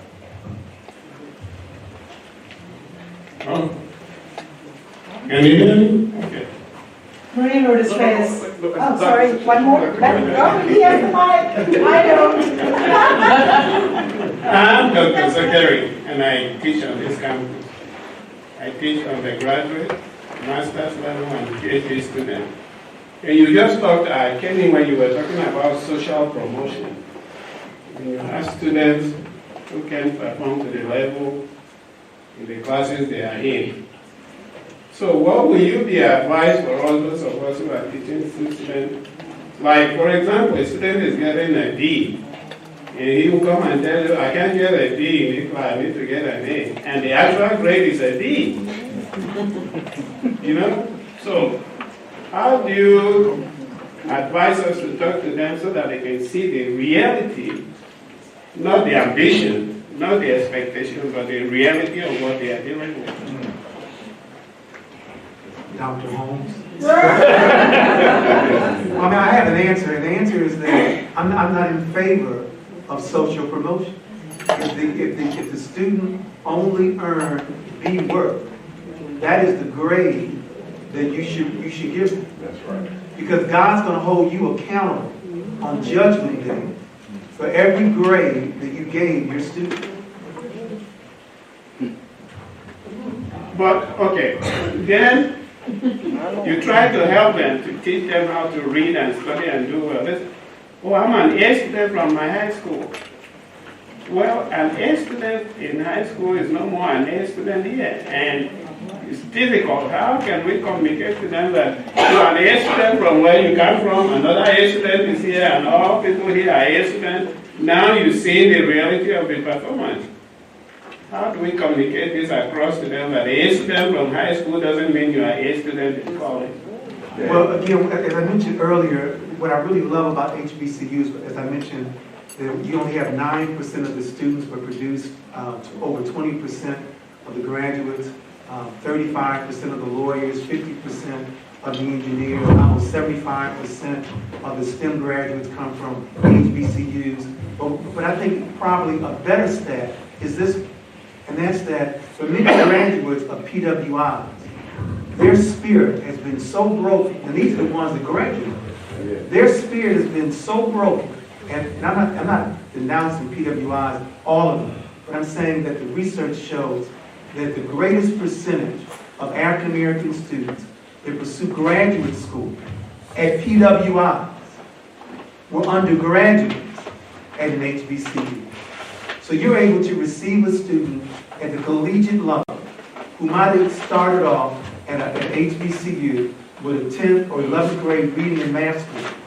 You produce an undergraduate, a graduate with a BA degree, whose spirit has now been developed, and they're confident enough they can go to the University of Alabama, the University of Mississippi, Louisiana, LSU, and all the rest for their master's and doctorate degrees. There's something really unique about the Black college experience.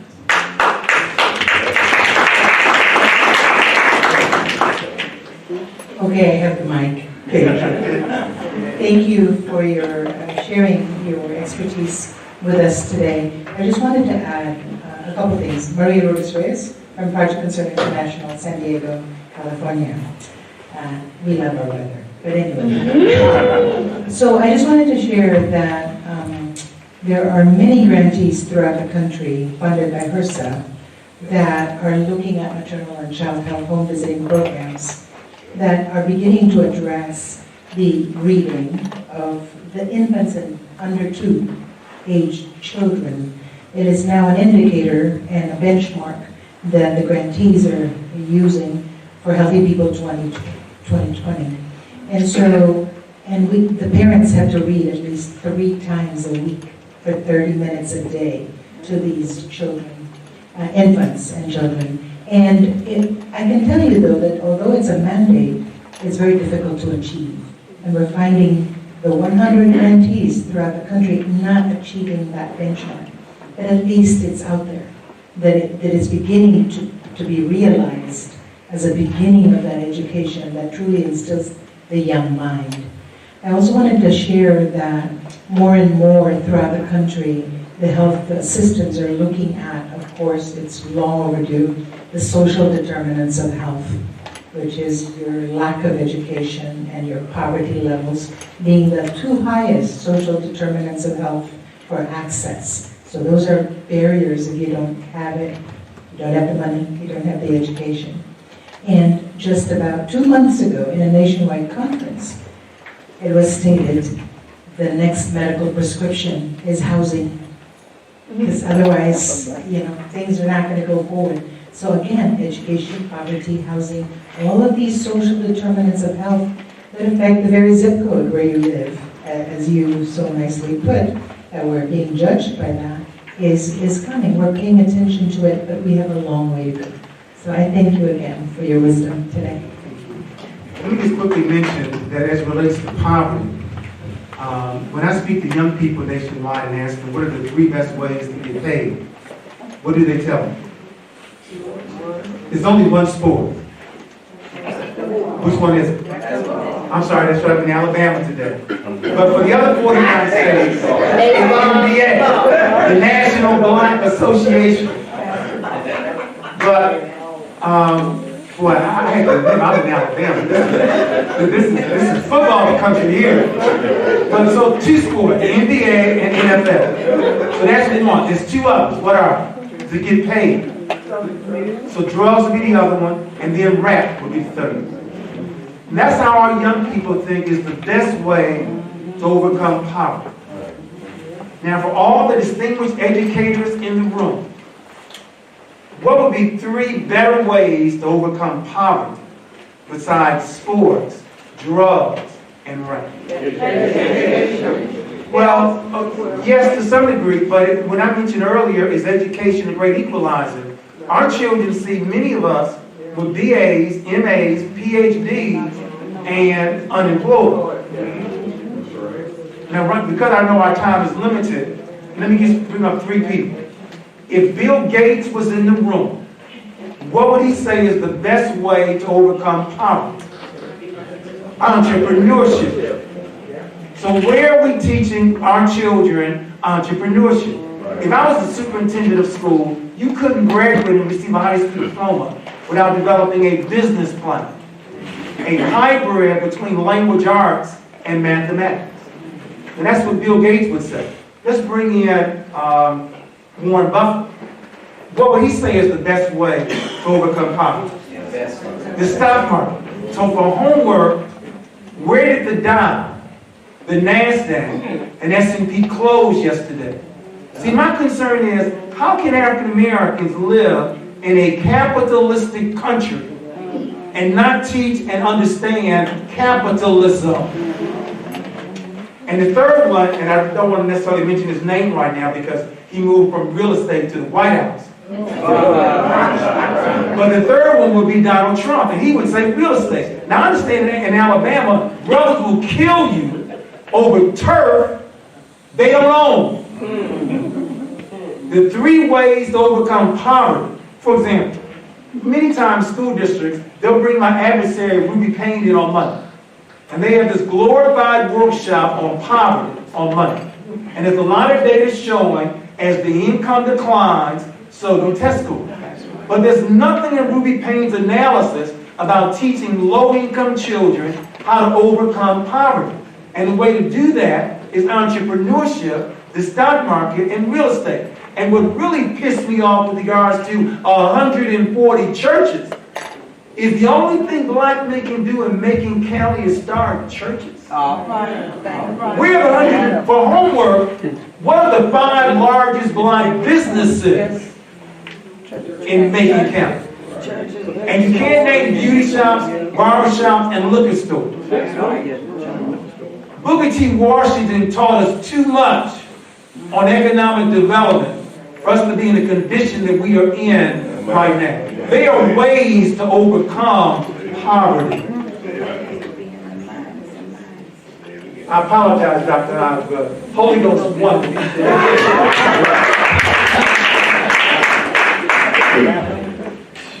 I'm gonna switch this a little bit. Yes, ma'am. My daughter, she teaches high school.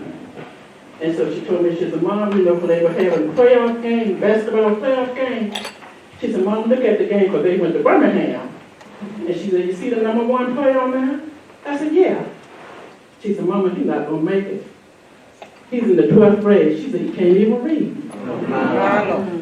And I told her, I said, well, I'm going to tell you to watch something to make you feel a little bit better. I said, watch when they go to the final playoff in the college. I said, watch this gentleman on the University of Alabama. I said, watch the number 1 gentleman on there. Those white commentators kept saying, y'all listen to me good. They kept saying, oh, he has a 4-point average. He was the number 1 player at the University of Alabama. Had a 4-point average. And one of the white girls, she said, she's a commentator. She said, and you know what? He made 1 B all the way through high school. I said, praise your name, Jesus. I said, look at that. And they dwell on that. They dwell on that because so many those coaches and things get those kids out of classes, practicing them. And they need to be getting out of work. You see how they use all and some of them make it to pro. Well, let them get hurt and don't have it. What do they have to fall back on? Yeah, see what I'm saying? What do they have to fall back on? The program is not responsible for any backup plan for the matter. I'll have 2 more questions. There's a little bit of a comment. I lost track because I've been so excited. I just lost a little bit of track because I've been getting so excited about the comments. But it made me think of some of the things that she was mentioning about Project Concern and some of the things that you've been mentioning, I was raised by my mother who basically barely had a high school education. Taught me to read before I was 5. I think she's claimed I was 3. So I started in school advanced, and that took me through. I knew how to read. I went to the library on my own. And so there were things that she could teach me. So I see sometimes, especially in a lot of the settings that I'm in, the prescription is, you need this, you need to, you need to be having certain levels of college education to teach our students. And I understand that there are requirements and so forth, but I do feel like even at a high school level, a lot of our community, we have the gifts and we have the talents to reach our students and kind of get them at least, like you said, at least to the eighth day of kindergarten. So that just made me think about a lot. I didn't realize it started so early for so many of our kids. So I'm just really reimagining a lot of things, and especially the homeschooling piece that a lot of it that has come up as well. How do you really take control in that way? What I really like about the research is that I'm always looking for good news.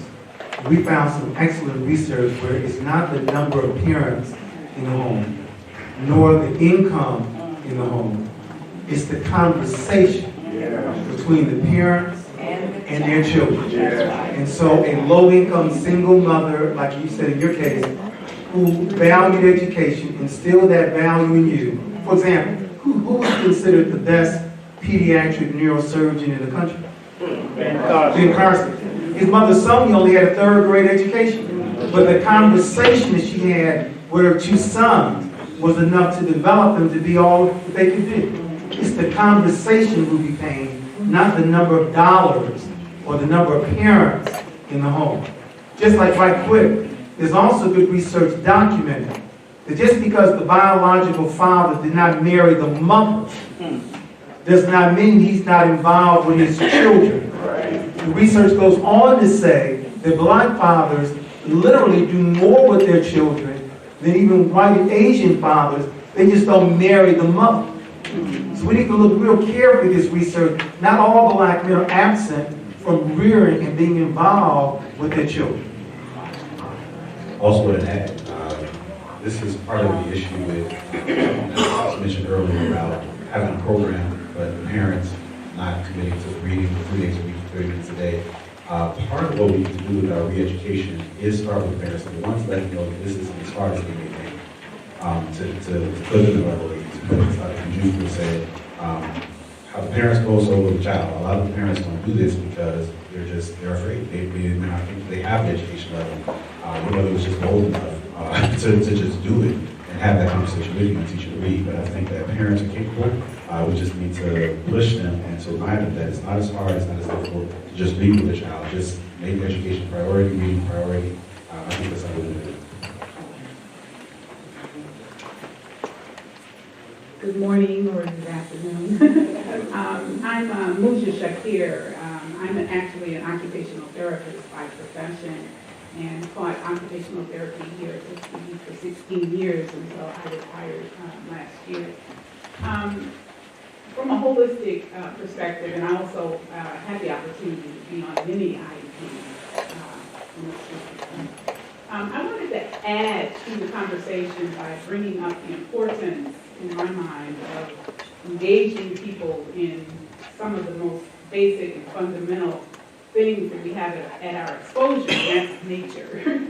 And a lot of the schools nowadays, children don't even get to go outside every day, even if it's just for 10 minutes or 15 minutes, even if it's very cold. The importance of being outside, breathing fresh air, the importance of putting the hands in the soil. And my observations is that black students on the campuses at HBCUs, you don't see them sitting out on the lawn very often. You don't see them throwing frisbees or footballs. You know, you do see groups playing basketball. But I came to the conclusion that we as a people have developed a kind of untoward or negative relationship with nature. And the amount of grown people even that are afraid of bugs, you know, just small insects, spider webs, just literally screaming, jumping up and down. And so I think that some of that might be a byproduct of our very negative relationship with forced labor. So I think that it's very important that we recultivate our relationship with the natural world. And we can teach everything through nature. And I think children need to be outside running. They're spending too much time in the house, sitting in front of computers and television. And so that there needs to be a balance between all of the activities that have been said. But I think that that relationship with nature also inspires, an awe for the natural world and the spirit world, which children naturally have. And I think that we need to continue to work on that. And, teach the sciences from nature, teach culture, art, how to make dye, from vegetable plants, and how to cook food, how to grow food. We're also losing our art of culinary arts. We used to be the best cooks, and now we're consuming all of the fast foods, all the frozen foods, those kinds of things. So back to nature. I totally agree.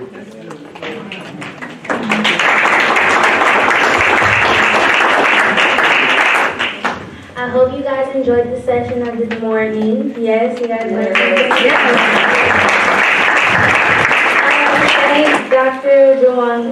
Jawanza Kunjufu and Mr. Nathaniel Holmes for coming and speaking with us this morning. And I'd like to present Dr. Hodge.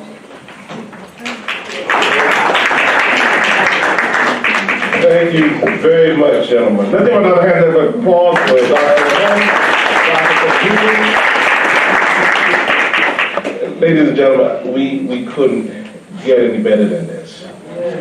We couldn't get any better than this. So this was an amazing experience, Dr. Kunjufu. Thank you very much for sharing from your belly, from your wealth. Yeah. Dr. Holmes, thank you very much for sharing from your belly, from your wealth. Deeply, deeply appreciated. I have, Dr. Holmes was my student many years ago, and he watched my son come into the world. And my son, Jonathan, he was a wonderful, wonderful, wonderful F student. Wonderful young man, but he just couldn't break through that F barrier. His teachers loved him, but he just didn't F. So we went, Dr. Kunjufu, we went to the school, and having that, just as you said, the vice principal, the social work, the whole IEP team, they were all there, and I didn't tell them what my name was, I just said I'm his dad. My wife sat there, and she didn't say anything, she just sat there with her legs crossed looking pretty. I like that part, she was looking pretty. And then, they started saying everything that was wrong with Jonathan. And he was in there looking like, I'm not that bad, his head was going low. So I told him before, just keep your head up. And then, but there were some people, the counselor and another teacher, all of them white, by the way, all white. And they were saying, who are you talking about? And they were just kind of shaking their heads, and they're not saying much, but they were shaking their heads. And then finally my wife, who is an elementary school teacher, I didn't say anything. I'm Rambo. I'm in the background, I'm in the trees, you don't know what's happening with me. So I'm just in the background. And my wife said, I have one question. Mr. Sage, that was his name, Mr. Sage, she said, you said so many things about what my son is not, and I know him very well. Now tell me one thing that he is. And did you use, what kind of differentiated learning style did you use? Which one did you identify? And the counselors, everyone started smiling. And he just started withdrawing. Jonathan is now going into high school next year. And every one of his schools is gifted and talented. Every one. Ladies and gentlemen, parents, I love the way gentlemen spoke about this. Parents still, what you say, the conversation that they have. You might not have all the education award, but you have the conversation. Might always go from me, David, the only thing that black men have in America is an education. You're going to go to school and push a pen. That's right. Look at me, I'm pushing a pen. Dr. Warren, please come, and after Dr. Warren give a presentation, then I say one more thing, literally one more thing, and then we dismiss.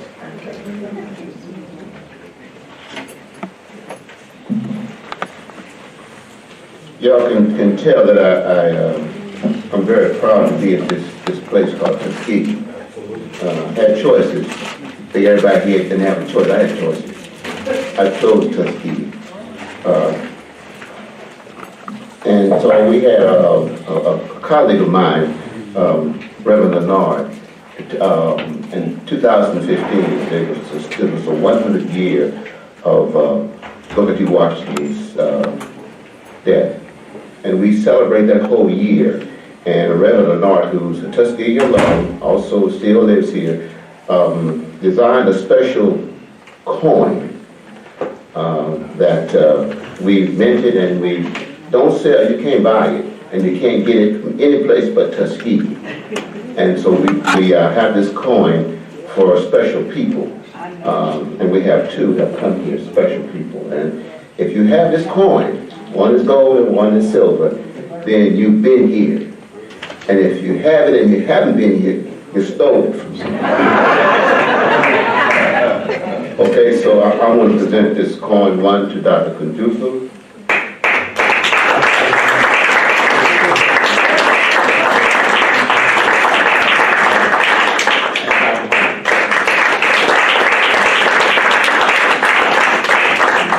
And the last thing, because some, particularly our keynoters, there's no difference in the keynoter and the presenter in terms of their academic ability and scholarship.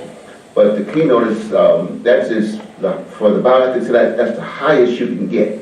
So we oftentimes bring on a keynoter and a responder who's new, and we want to see how well he or she fits in this environment. And oftentimes our keynoters don't have the opportunity to come back. So we want everybody to know that they've been at Tuskegee. So we have a special pin set for Dr. Kunjufu, and it says Tuskegee University, the National Center for Biomedical Research and Healthcare. So when he puts it on one of his desks, it will show that he's been at Tuskegee. So I want to present that. And we have, of course, the box. We can take it back so it won't get lost. But again, I want to thank you for being here. And you see that we brought the best and the brightest speaking to our issues. And we brought the best and the brightest, but the best and the brightest also showed up, and that's you in the audience. So we're looking forward to our next session that will be among the best and the brightest. Thank you very much, Dr. Warren. I tell Dr. Warren that he is our sage. The gray hair means something. Yes. It bespeaks wisdom. He is our sage. We thank God for him. We thank God for your presence. Now we dismiss now for lunch at the Tompkins Hall. And so those of you who are riding, whatever ride you used to get here, that's the ride you used to go there. Some of you may want to walk, but be back here for 1:30. We start with ethics and reproduction, where we will have Dr. Choo Sanders. Right there, her hands is up. She will be presenting. And Dr. Randall Bailey in the back, he will be responding. Tremendous, both of them. So you need to be here. Blessings upon you. Oh, I'm sorry.